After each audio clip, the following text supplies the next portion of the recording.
బురదా నుండి బువ్వను తీస్తే కమ్మాగుందని తిన్నరు. బురదా బట్టల రైతును చూసి దూరం ఉండని అన్నారు. చెమటా చుక్కల సత్తువతోని పుడమి పురుడు పోసుకున్నది.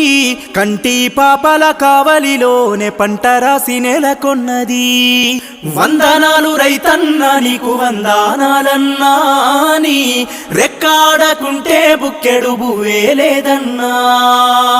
వందనాలు రైతన్నా నీకు వందనాలన్నా, నీ రెక్కాడకుంటే బుక్కెడు బువ్వే లేదన్నా. మట్టి సోపతిగాడ జోడెడ్ల జతగాడ, మండు టెండల నీడ అర్తి అప్పుల జాడ, పూనాసవను కూడా యాసంగి చలికాడ. వందనాలు రైతన్నా నీకు వందనాలన్నా, నీ రెక్కాడకుంటే బుక్కెడు బువ్వే లేదన్నా. వందనాలు రైతన్నా నీకు వందనాలన్నా, నీ రెక్కాడకుంటే బుక్కెడు బువ్వే లేదన్నా.